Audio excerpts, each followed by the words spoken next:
Teachings from Kuthumi's hands. Who is Sanat Kumara? The one who is known as Sanat Kumara is the head of the spiritual hierarchy for planet Earth. See who are the spiritual hierarchy.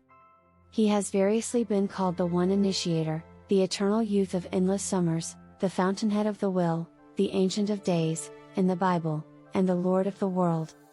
Prior to coming to this planet, he had lived 900,000 lives throughout the universe, many of them as planetary saviors and lives of leadership for planetary civilizations.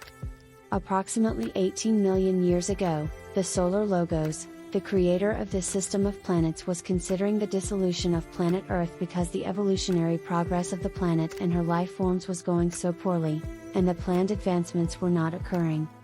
Sanat Kumara, who was the spiritual leader and lord of the world for the planet Venus, agreed to come to this planet to place it on an evolutionary path more commensurate with the plan of the Solar Logos.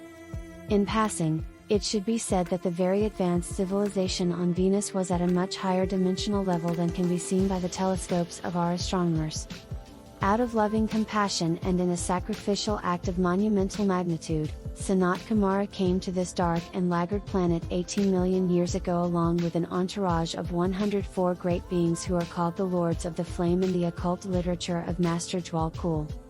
The spiritual hierarchy and Great White Brotherhood were formed at that time, and the focus of their presence and the center of their activity was called Shambala, the White Island, in what was then the Gobi Sea and what is now the Gobi Desert of western China. Sanat Kumara could come no lower in physicality than the etheric level, and there remained in his etheric body. His immediate circle was comprised of 6 chimeras, 3 exoteric chimeras, or Buddhas of activity, and 3 esoteric chimeras about whom very little is known. The rest of the Lords of the Flame then made up the spiritual hierarchy of that time and served the purpose and the intentions and the plans of Sanat Kumara. The one who is called the Planetary Logos is the higher self of Sanat Kumara, the first Kumara, and that one is called the Silent Watcher and the Great Sacrifice. All of life on this planet is held within the aura and the consciousness of the Planetary Logos.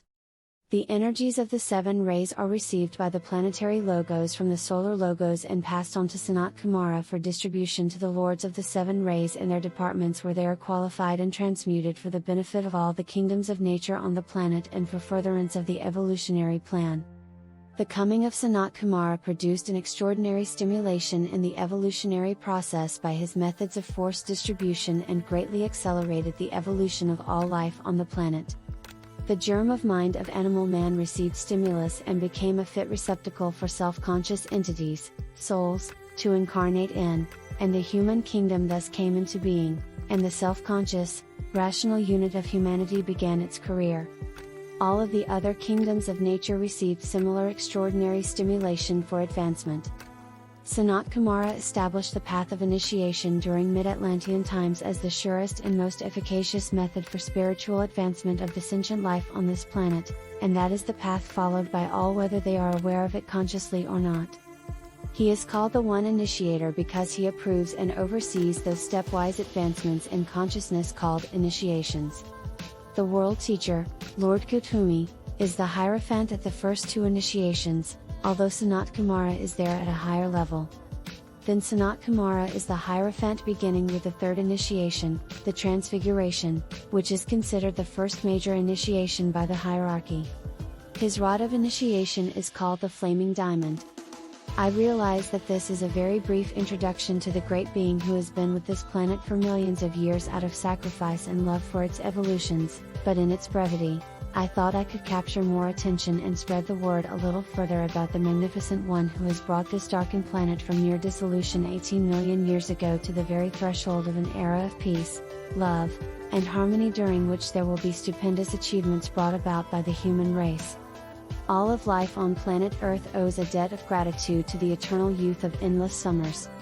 The name of Sanat Kumara. Having said all of this about the great cosmic being that we have come to know as Sanat Kumara, I would be remiss in the constant pursuit of full disclosure and dissemination of enlightening esoteric information if I did not make mention of the fact that Sanat Kumara is not his true name.